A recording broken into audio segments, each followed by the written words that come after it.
Hello guys, today we continue our next part. Question number 1.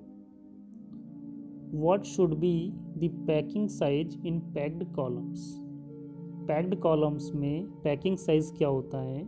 So, the size of packing should be approximately 1/8 of the internal diameter of packed column for optimum pressure drop. तो packing size क्या होता है packed column में? Packing should be approximately 1/8 of the internal diameter of packed column for optimum pressure drop. तो optimum pressure drop के लिए packing size हमारा 1/8 of the internal diameter होता है पैक्ड कॉलम के। पैक्ड कॉलम के जो इंटरनल डाया होता है उसका 1/8 पैकिंग साइज होता है, जिससे कि हमें ऑप्टिमम प्रेशर ड्रॉप मिलता है।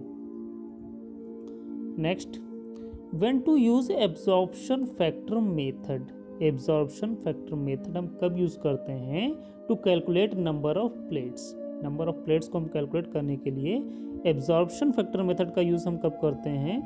सो if the operating data line in the McCabe Thiele method runs parallel the number of theoretical plates would be infinite, so it would be impossible to find the number of plates as both would not touch at any point. So we need absorption factor method wherein number of theoretical plates can be found by Fensky equation. So क्या होता है? If the operating data line in the McCabe Thiele method runs parallel, the number of theoretical plates would be infinite. अगर operating data line मैकेपथाइल method में parallel run कर रही है तो number of theoretical plates क्या होंगी? इनफाइनाइट हो जाएंगी। So it would be impossible to find the number of plates as both would not touch at any point. तब जो है ये इम्पॉसिबल हो जाता है नंबर ऑफ प्लेट्स को फाइंड करना, both would not touch at any point, क्योंकि ये दोनों किसी भी पॉइंट पे टच नहीं करती, पैरेलल रहती हैं। So we need absorption factor method where in number of theoretical plates can be found by Fenske equation. इसलिए हमें एब्जॉर्प्शन फैक्टर मेथड की आवश्यकता पड़ती है, जबकि नंबर ऑफ थ्योरेटिकल प्लेट को फाइंड करने के लिए हम फेंस्की इक्वेशन का भी यूज करते हैं। Next, when to convert PPM into percentage. PPM को परसेंटेज में कैसे कन्वर्ट करते हैं? पीपीएम क्या होता है? पार्ट्स पर मिलियन को हम परसेंटेज में कैसे कन्वर्ट करते हैं? So we have divide by 10⁴ to for the PPM to get converted to percentage.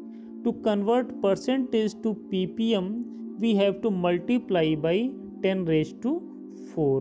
तो अगर हमें पीपीएम से परसेंटेज में कन्वर्ट करना है तो हम 10⁴ से डिवाइड कर देते हैं। अगर पीपीएम से परसेंटेज में कन्वर्जन करना है तो 10⁴ से हम डिवाइड कर देते हैं, और अगर हमें परसेंटेज से पीपीएम में कन्वर्ट करना है तो हम 10⁴ का गुणा कर देते हैं, मल्टीप्लाई कर देते हैं। Next, what is TLV? TLV क्या है? Threshold limit value. Threshold limit value हमारी टीएलवी है। ये क्या है? So the threshold limit value was set by American Conference of Governmental Industrial Hygienists ACGIH, which is defined as the level of concentration of a chemical substance in which a worker can work without an unreasonable risk of disease or injury. It can be expressed in ppm or mg per metric cube. तो TLV क्या है? Threshold limit value क्या है? The threshold limit value was set by American Conference of Governmental Industrial Hygienist. Threshold limit value को American Conference of Governmental Industrial Hygienist के द्वारा set किया गया था। ये क्या है? Which is defined as the level of concentration of a chemical substance, जो कि केमिकल सब्सटेंस की कंसंट्रेशन लेवल को डिफाइन करती है। in which a worker can work without an unreasonable risk of disease or injury, जिसमें कि कोई भी वर्कर बिना किसी रिस्क के, बिना किसी डिसीज के रिस्क के और किसी इंजरी के रिस्क के वर्क कर सकता है, बिना किसी कारण के वो वर्क कर सकता है। It can be expressed in ppm और mg पर मीट्रिक क्यूब। इसे हम ppm में एक्सप्रेस करते हैं या तो हम इसे mg पर क्यूब और मिलीग्राम पर मीट्रिक क्यूब में हम इसे एक्सप्रेस करते हैं।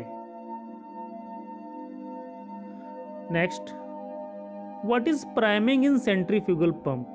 सेंट्रीफ्यूगल पंप में प्राइमिंग क्या होती है? प्राइमिंग क्या होती है सेंट्रीफ्यूगल पंप में? So priming is a technique used to drive away the air entrapped in the suction line of a centrifugal pump.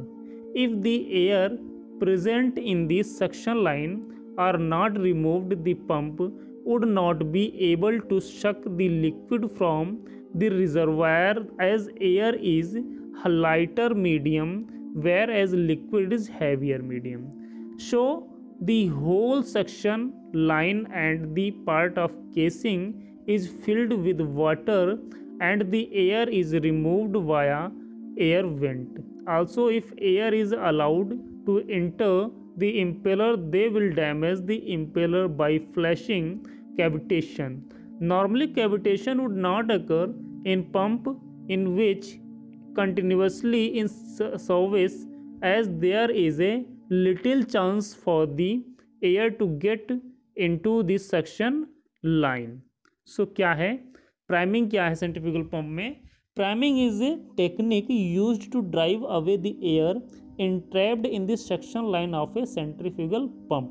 Priming एक टेक्निक है जिसके द्वारा सेंट्रीफ्यूगल पंप की सक्शन लाइन में जो एयर रहती है उसको बाहर निकालते हैं। बाहर निकालने की टेक्निक है priming. If the air present in the suction line are not remove the pump would not be able to suck the liquid from the reservoir. अगर पंप की सक्शन लाइन में एयर प्रेजेंट है और उसे बाहर नहीं निकाला जाता है तो पंप जो है लिक्विड को शक नहीं कर पाएगा, एबल नहीं होगा शक करने में रिजर्वायर से।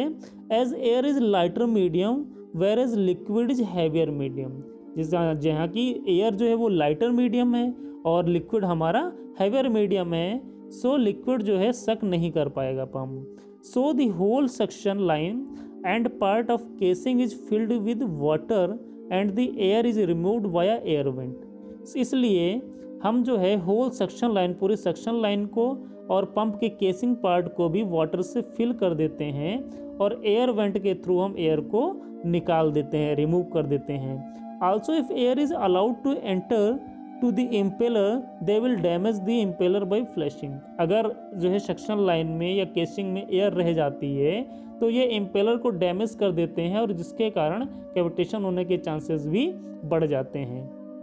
Normally cavitation would not occur in pump which is continuously in service. Normally तो कैविटेशन जो है नहीं होता है अगर कोई पंप कंटिन्यूसली सर्विस में है, as there is a little chance for the air to get into the suction line, क्योंकि वहाँ पे एयर सक्शन लाइन में जाने के लिए बहुत ही लिटिल चांस रहता है, बहुत ही कम चांस रहता है जो कि एयर सक्शन लाइन में एंटर कर पाएगी, इसलिए वहाँ पे कैविटेशन का चांस बहुत कम होता है।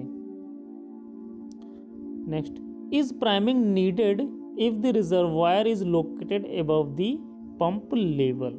क्या प्राइमिंग जो है आवश्यक है अगर रिजर्वायर पंप के लेवल से ऊपर है, लोकेटेड अबव दी पंप लेवल? अगर पंप लेवल से रिजर्वायर ऊपर स्थित है तो क्या प्राइमिंग जो है आवश्यक है, नीडेड है? So no, because already the suction line would be filled with liquid.